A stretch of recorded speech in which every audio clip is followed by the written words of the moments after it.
I'm going to share my screen. And okay, I'm starting off looking at Zoom, which reminds me, last week in one of my algebra classes, we got Zoom bombed, which meant there was somebody that was not somebody in class. We couldn't actually see who it was, who was playing loud, obnoxious moving and cussing up a storm. And so because of that, OIT had warned us that that might happen, that it happened to a couple of faculty members, that it's better to create a new Zoom meeting for every class. So I know at the beginning of the semester, I promised that I'd use that one class all semester long, but because of the Zoom bombing thing, I'm going to change the meeting information for every class, and I promise I'll email it to you either Sunday night or Monday morning. So I'm sorry, but it took probably away a good chunk of class time because we had to end class. I had to email everybody a new link and we had to start all over again. It was not fun.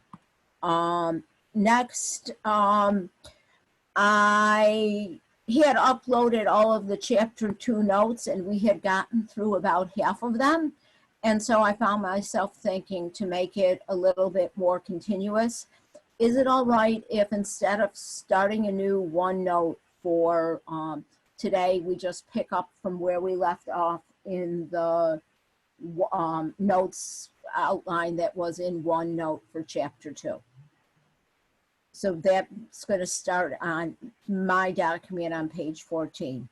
Also, I just want to make sure that everybody remembered that last class we said that instead of having that homework done on the 28th or 30th, it's being pushed back to October 7th. I think our next class is October 4th, so there will be plenty of time in between our next class and when you have it due to ask questions if you have them. But I also promised at the beginning of the semester that I would start every class saying, how's the homework going? Does anybody have any questions on any of the homework questions? Does anybody want me to look at any of the homework problems? We have gotten through all of the content, I believe, on pages 75 and 84, and about half of the content on page 95. Does anybody want to look at any of those problems? Are there any questions?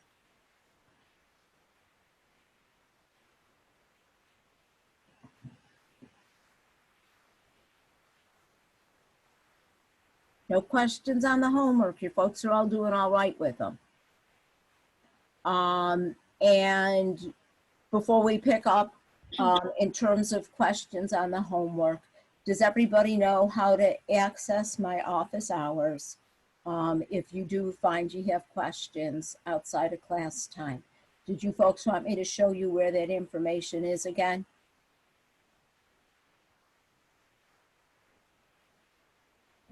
I know how to access it. Okay. Does everybody else know how to access it? Yeah. Yeah. Okay. All right. And before I forget, on October 1st and 2nd, I will not have any office hours or class because I have to attend a conference for the college. That's this Thursday and Friday. I'm the college representative to a SUNY-based organization, and usually it's a really cool organization. We usually meet on a different community college campus every semester, but with COVID, we're not going out of town. It'll be a virtual meeting. It'll be a Zoom meeting. Yay, I get to spend another whole day in front of Zoom, but I won't have office hour or classes. I'll be able to check email from time to time, but that'll be about it. So nobody has homework questions. I guess if anybody's really proactive, I was going through and making the answer key for the homework for chapter 13. The very last question, 21, is a bear, and it's got alphabet soup. So if anybody's to the point of looking at the chapter 3 homework already, the very last question on page 1, that starts on page 175, question 21. Only do part A. Don't worry about the rest of it. Only do part A. So going to then page 14. When we last met, we were looking at models for addition, and we had looked at properties on a number line, and we looked at that box on page 93 that in the textbook that showed different number line properties being shown on a number line. There's one word at the bottom of the page, subtraction, and it probably would serve better if we put it at the top of the next page. So I'm going to write subtraction.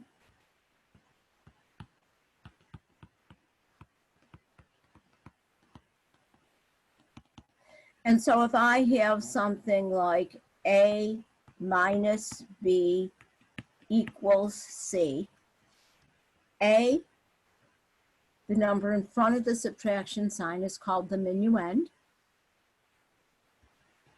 B, the number behind the subtraction sign, is called the subtrahend.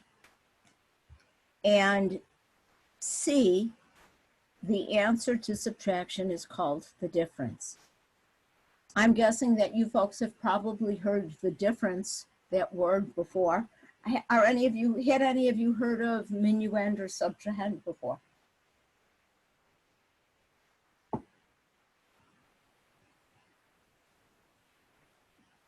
Then for a definition of subtraction, we say that A minus B equals C, and then what I have over there is a double FF, IFF. Has anybody seen the word if spelled with 2 F's?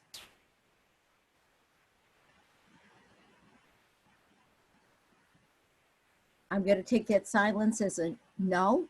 If you see the word if spelled with 2 F's, that means the same as the phrase if and only if.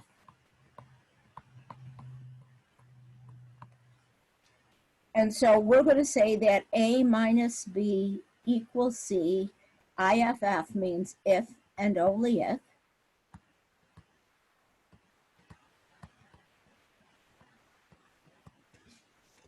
And it's if and only if A is equal to B plus C. And so we, to a certain extent, defined subtraction as the opposite of addition.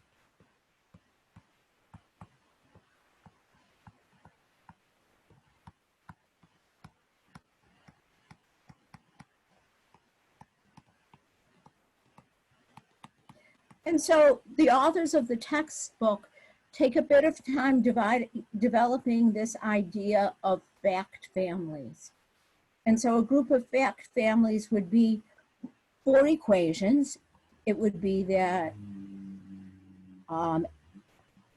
could be something like, I've already used A, B, and C, so let's change the letters up a little bit. D plus E equals F. Another member of that family would be using that commutative property, E plus D equals F. Then, using the definition of subtraction, we would say that F minus E equals D. And then the 4th member of the family would be F minus D equals E. And a little bit later on, we'll look at some problems that ask us to find some fact families. Let me make sure that I'm not misremembering.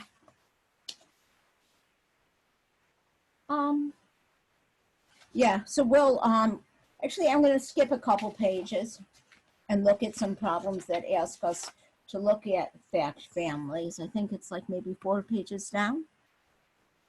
No, went too far. And so if you skip over, the page number written up here is wrong, but these are problems that I stole out of the textbook. So 11 says it's known that 5 plus 9 equals 14, and it follows that 9 plus 5 equals 14, 14 minus 9 equals 5, and 14 minus 5 equals 9. They call those fact families. And so let's look first at A.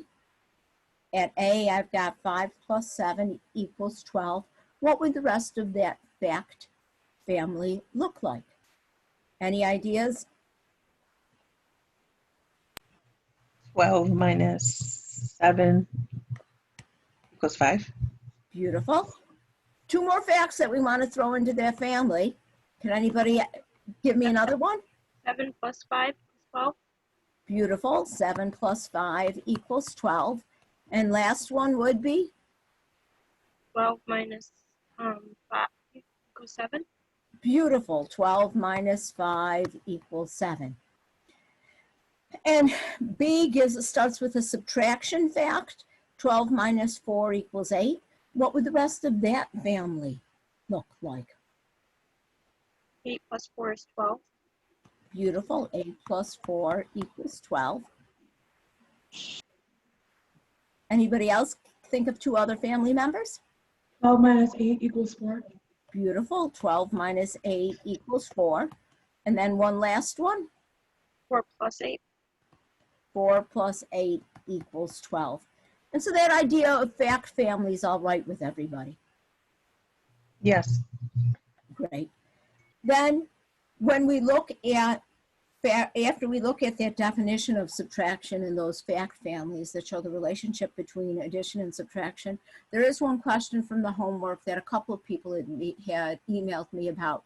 And it was one that asked you to come up with 5 examples of addition and 5 examples of subtraction in real life, and say, okay, what model of addition, what model of subtraction does it make use of?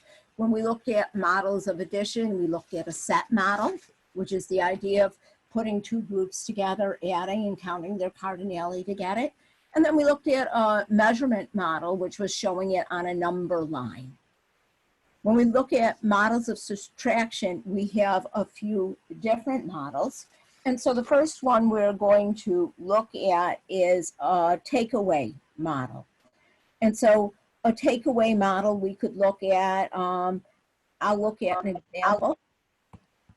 Let's say I have 9 cookies. I eat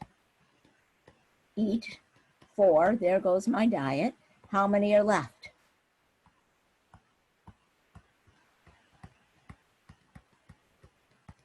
And 5, beautiful. Can everybody picture that in a set where I might have 9 cookies, 2, 3, 4, 5, 6, 7, 8, 9, and I'd take away 4 and see that there are 5 left. And I'm sure that, I'm going to try to make this just a little bit larger. I'm sure that all of you have heard examples of subtraction problems involving the phrase takeaway. Could everybody wrap their mind of that takeaway model where you're pulling something out? Yes. Next model is a missing addend model. And a missing addend model, an example might be, I have $4. I need $9.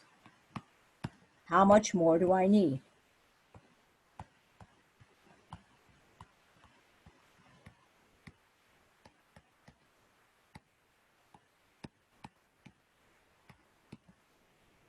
And does everybody see that's same problem, different situation, I guess.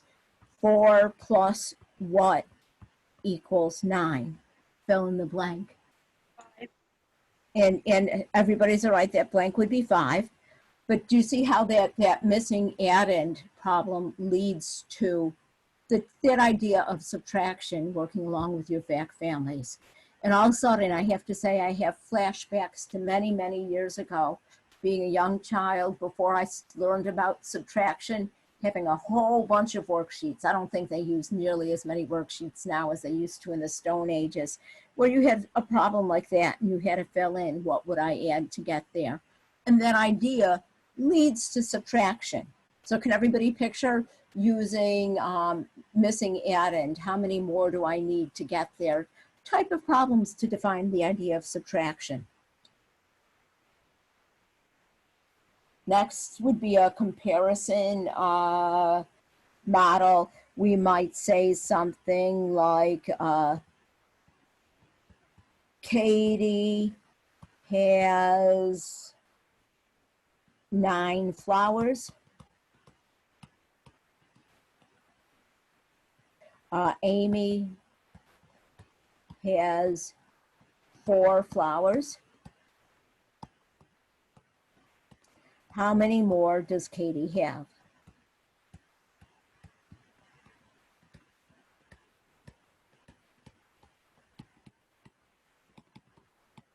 Than Amy.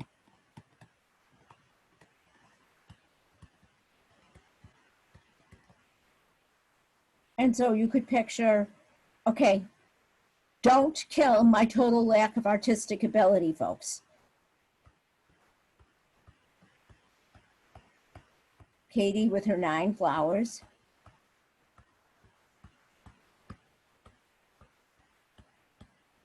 Do they look like flowers a little bit?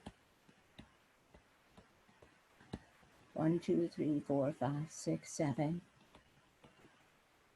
8, 9. And then underneath we draw Amy's 4.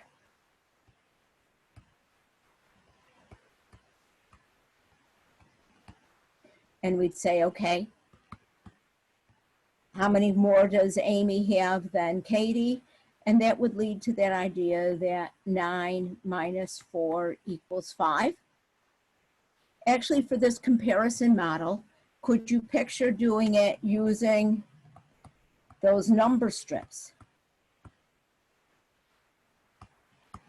that we had referred to before, where we might have the strip for the number 9.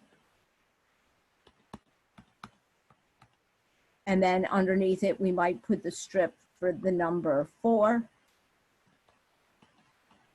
And we'd see that the difference is a length of 5.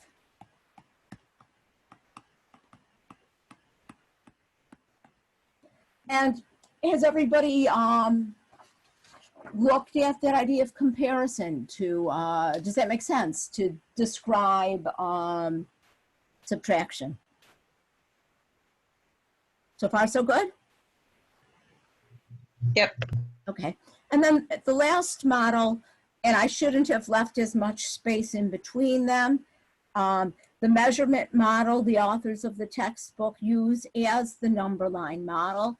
So the measurement model is on a number line.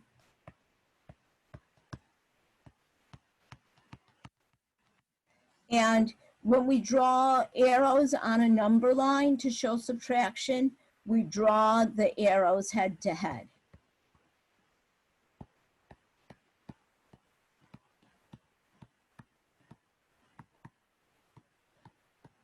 So what the heck does that mean? If I tried to draw a number line diagram to show that 9 minus 4 equals 5, I'm going to start with my number line.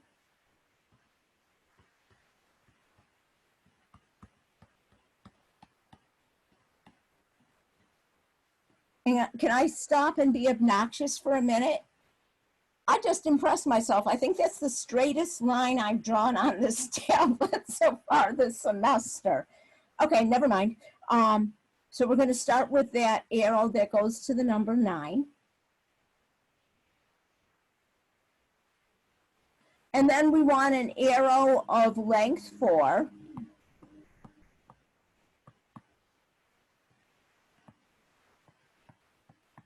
that ends at 9. So this is my 9. And I'm going to take an arrow of length 4, 1, 2, 3, 4, and have it end at 9.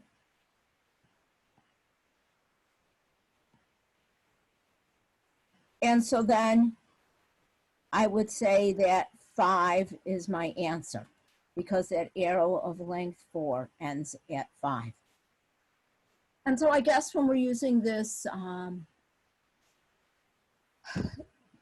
measurement model, this number line model, we can almost think of it as saying, okay, so we're sort of looking for what was the missing addend, what was I adding up from?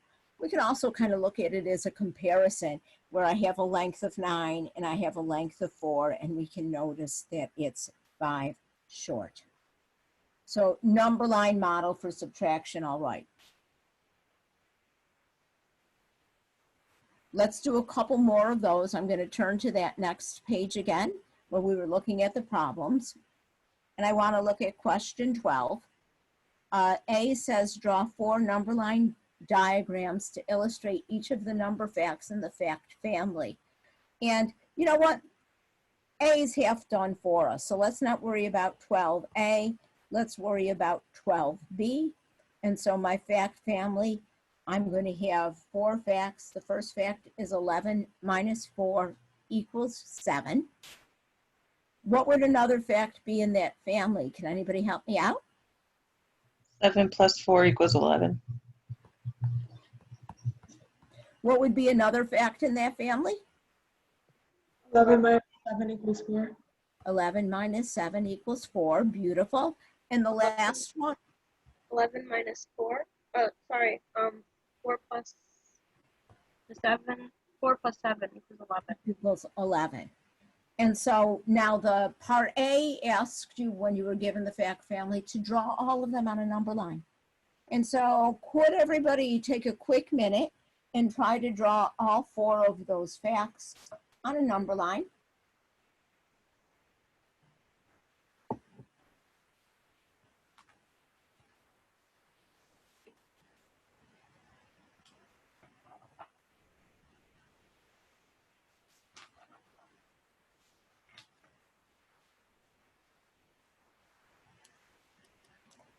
And I have to apologize. When we did that number line drawing before, I went a little bit overboard.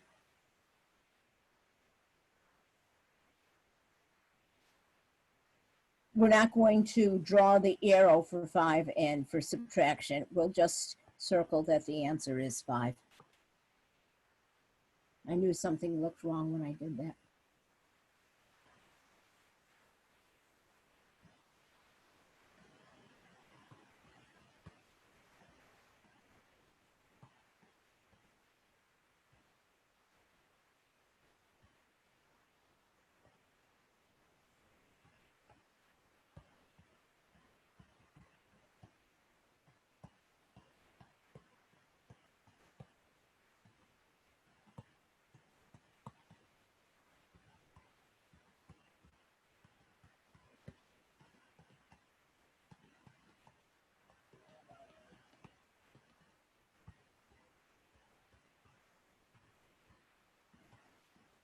Give me a second. I'm sorry, folks.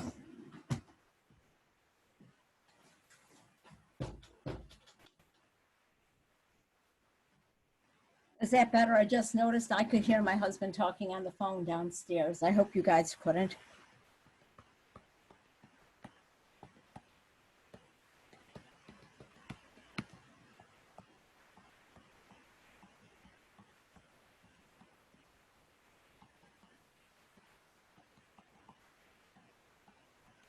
And I'm sorry, my number lines started getting seasick.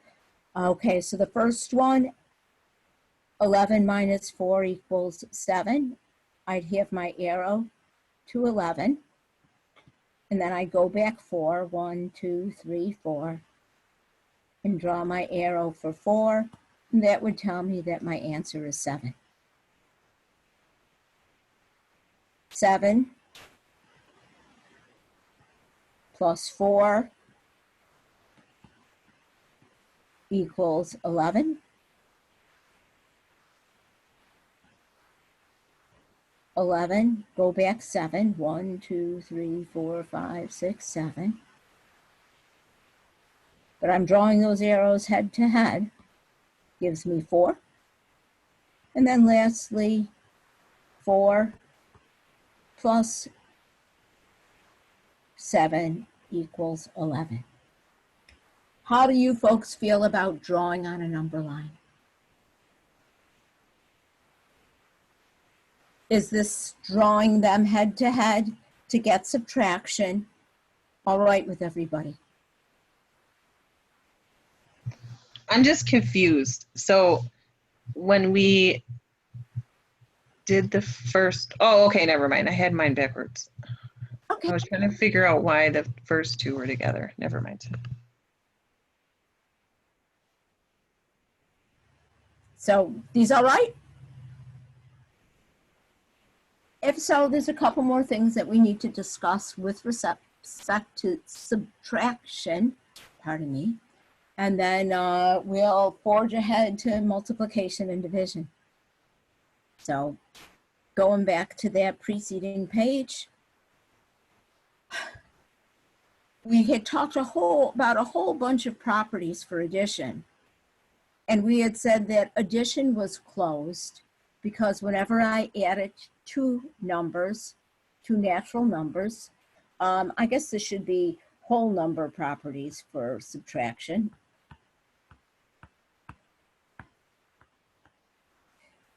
We had said that addition was closed because whenever I subtract two whole numbers, I get a whole number. I'm sorry, let's try that again. We said addition is closed because whenever we add two whole numbers, the answer is a whole number.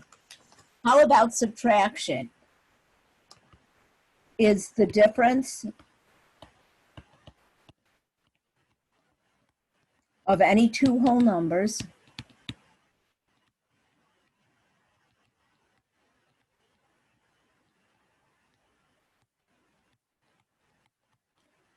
a whole number?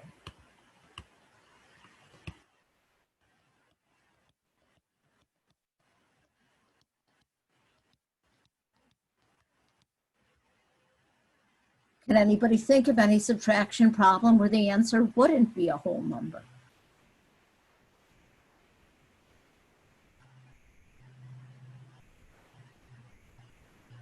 Remember, to show something's true, we could use that inductive reasoning.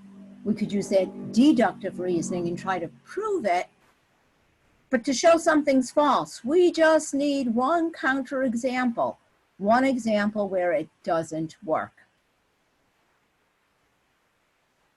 And if you can't tell, I'm trying to gear you to the answer, to the fact that the answer to that question is no.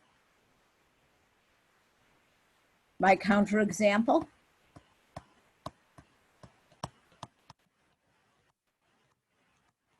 What if I had 5 minus 7?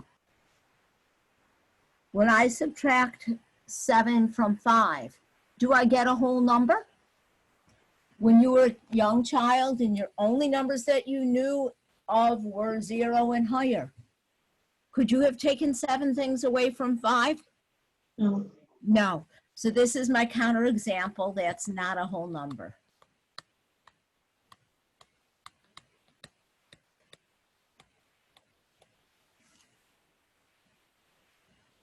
The next property we talked about for addition was the commutative property. Can anybody remember what we said the commutative property of addition allowed us to do?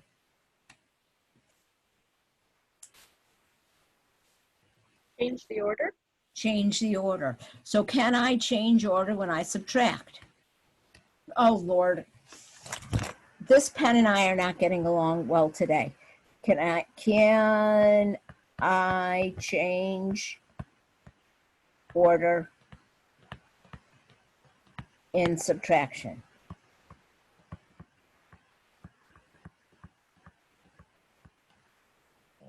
Can we? Yes. Yeah? Okay, give me two numbers to subtract. 9. I guess if they're the same, maybe not. 9 minus 3 Is that equal to 3 minus 9? No. No, one would be positive and one would be negative. And so you, again, to say the answer is no, you just need one example where it doesn't work. Associative property deals with regrouping. Can I regroup when I subtract? So let's look at 10 minus 7 minus 2 and 10 minus 7 minus 2. And let's use our parentheses to regroup them. In the left-hand side, I'd start with 10 minus 7, which would be 3, minus 2 is 1. On the right-hand side, I'd have to start inside the parentheses.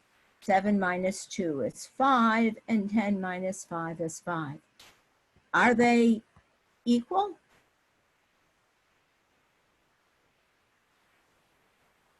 No. No. So again, the associative property does not hold. So this is no, this is no, this is no. The identity means that I can do the operation in either order and get the same answer back. So let's look at, I would guess that the identity might be 0. And so one way, 2 minus 0 is 2. So that way works, but it's got to work both directions. Does 0 minus 2 equal 2? No. No. I'm thinking that's a no, and so there's no identity. No, that's sort of interesting. The properties don't hold true for subtraction, but they do for addition. Huh. Then next thing is a game that the authors of the textbook put together. They call it Diffie. It's a game to practice subtraction.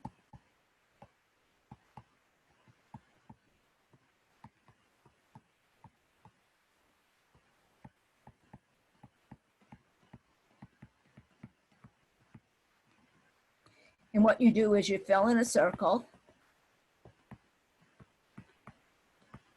with the difference of the two numbers above it.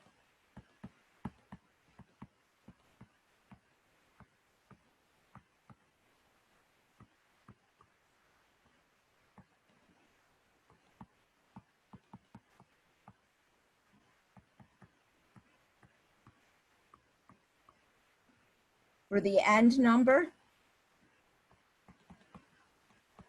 you take the difference of the last and the first.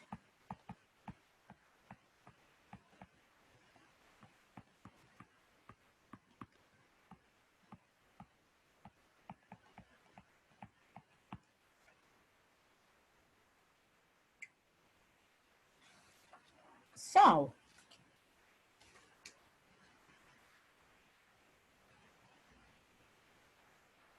I guess I need a little bit of help here. I want not huge numbers, relatively small numbers. Can anybody give me a number? What's your favorite number? 8.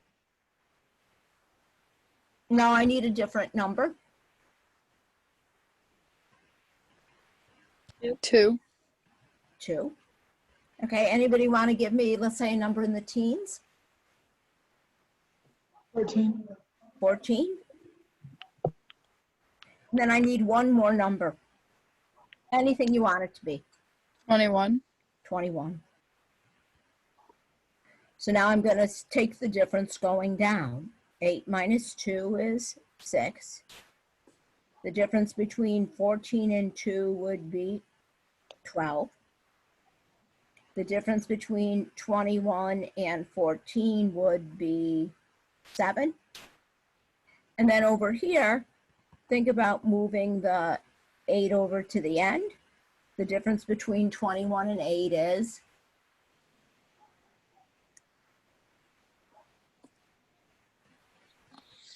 13. That was so much fun. Let's repeat it.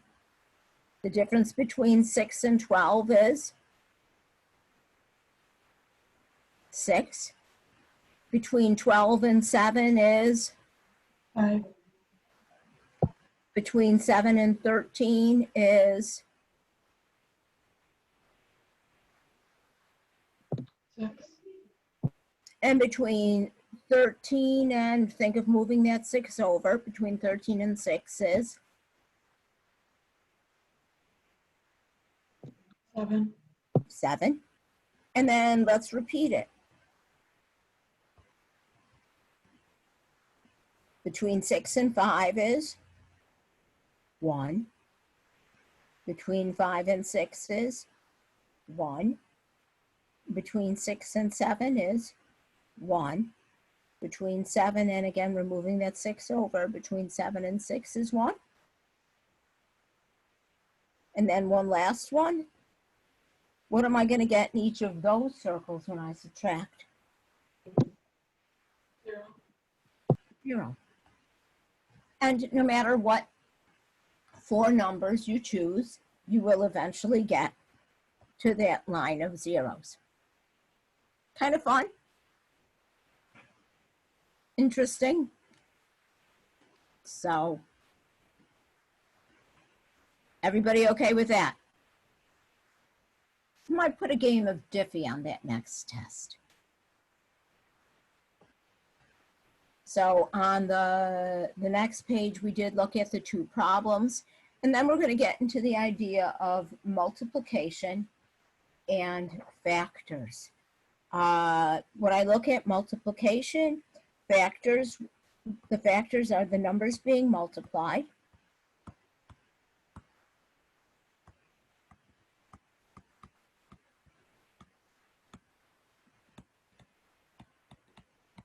And somehow Word and I did not get along, so the page break came in an odd place.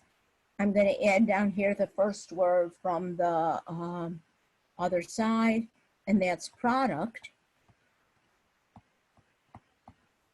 And the product is the answer to multiplication.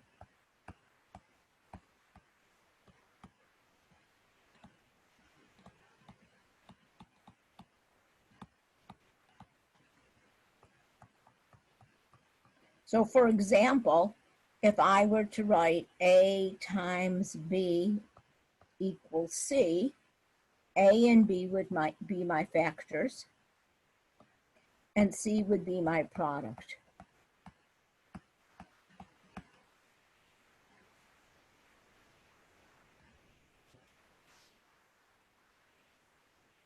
And so, is everybody familiar with those terms, factor and product?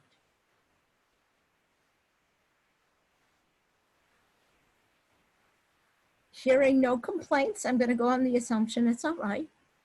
So let's look at that next page. And definition, multiplication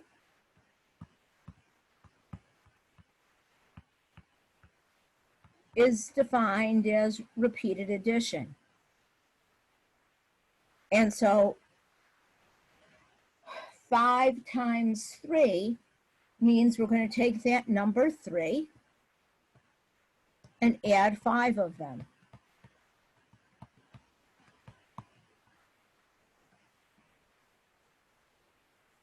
And so that would be 3 plus 3 is 6, plus 3 is 9, plus 3 is 12, plus 3 is 15. And so A times B is the sum of A factors, A add-ins, I guess, not factors, of B. And so that means you would take B plus And we keep adding until we have A of them.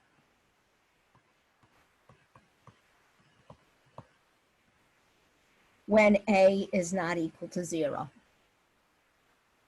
Because if A is 0, that means we're not adding any of them. We're going to define B times 0 to equal 0.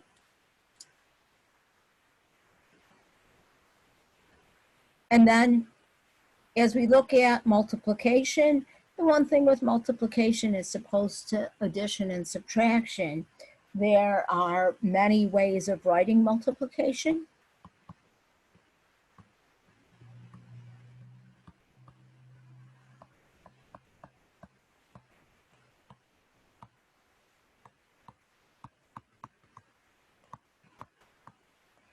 And in the early grades, we see that great big X mean multiplication. So this would be A times B. And then as you get older, sometimes you see a dot instead of an X. Can anybody think of when the X gets replaced with the dot or the asterisk or eventually nothing in between the two? Can anybody remember when X stopped meaning multiplication? When there's like variables of x in the equation. Yeah, all of a sudden that X, that if you're working on a keyboard, a multiplication sign X looks much different than the letter X. But if you're writing by hand, that X for multiplication starts looking like a variable. So when we introduce variables, we have to change the symbol. When we look at multiplication, there's a couple of different models. We saw the repeated addition model for 5 times 3. The array model would mean that I'd make an array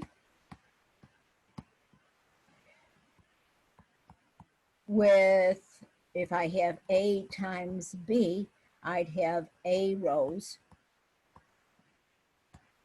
of B. So what the hell is that all about? If we look at the example that we were working with, we were looking at 5 times 3. And so I'm going to have 3 things, and I'm going to have 5 rows of 3. And then when I add them all up, where I have my 5 rows of 3, I have 15 altogether. Array model, all right.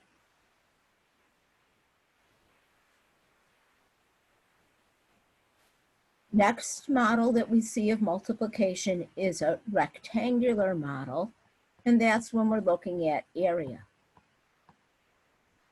And so if I look for, again, that 5 times 3, I'm going to look at a rectangle where the horizontal side has a length of 3, and the vertical side has a length of 5. And if we take those and divide them up, if I could draw, sorry about that. Do you see how this shows that 5 times 3 would give me 1, 2, 3, 4, 5, 6, 7, 8, 9, 10, 11, 12, 13, 14,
Hello? Are you guys still there? I'm in trouble now because what happened is the tablet just died. And so I'm not sure how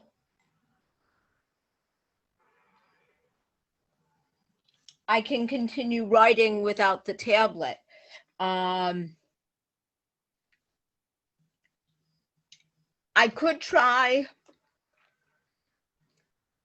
to write on my pen. It's on my phone. It's a Surface. I don't think that would work that well. We could just talk our way through the rest of the notes. I'm at a loss. My plan for the semester just went out the wind with this computer not working. Oh wait, it's coming back on now. Can we take like a 10-minute break and I'll see if I can get the computer to restart? Okay. Okay, so right now I've got that it's 5 to 7. So go stretch your legs, do something fun, and we'll see if it started again. Actually, let's do it 5 minutes, not 10 minutes, okay? So I'll see you guys back at 7. Okay. Yep. Yikes.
Oh God, I see myself twice.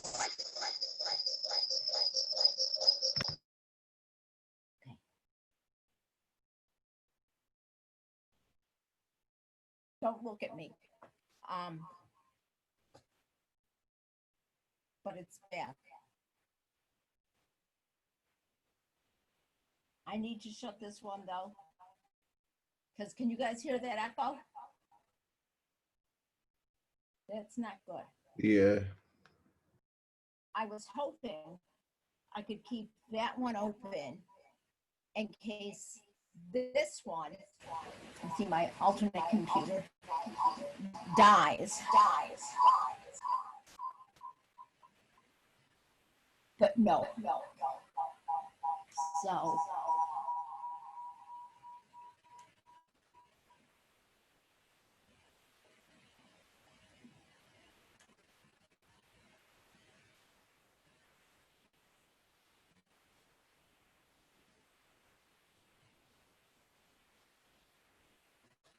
All right, is that better? Yeah, that's good. Okay. All right. You know what I think happened? It was really beginning to get hot. Mm-hmm. And I think it was because I had it plugged in all day and the battery was fully charged. And I think that, I mean, it was getting really hot to the touch. I think that that was what the problem was. So let's give everybody who took a break a minute or two to come back. And oh my heavens, you guys don't know the panic that just went through my head. I was like, we don't have enough classes to just say, oh my God, we'll end early, because like that's, oh my heavens. Okay, so I just have to remember to, once the battery's fully charged, unplug it. I hope. Do you think I had to call OIT in the morning and ask him if that would be what happened? I can't afford to break this computer because it's not mine, it's the college's. It's really nice. So, hey, did you guys know that, do you guys know anybody who's having a hard time because they don't have a computer for all this blended Zoom stuff? The college, I think, has some computers that they can lend to students in need. So, like if, especially like I had one student in one of my classes already who said, hey, I can't attend class. She called me. She couldn't attend class because her computer broke and she couldn't afford to get it fixed. And I'm like, call the college. They have computers to lend. So did you guys know that? Did they put any of that information out to you guys? And that did you guys get an email saying that if you're having a hard time making ends meet because of COVID, there's money available that you just need to apply for it? Have you guys heard that? And did you guys know that, got all this crazy information I'm sharing while we're waiting for people to come back. Did you guys know that the college has a food pantry, that if anybody's kind of like short on food, either because of COVID or for any other reason, that there's a food pantry on campus, so that if you ever have a need. So, but I digress. Is everybody back? The people who are showing me their pictures are back, not picture Okay. people. Are you there? I'm back. Yeah, I'm here. So the people who are, no, I was going to say something snarky. I won't. I just have the camera off, but I'm here. Okay. All right. So then I am going to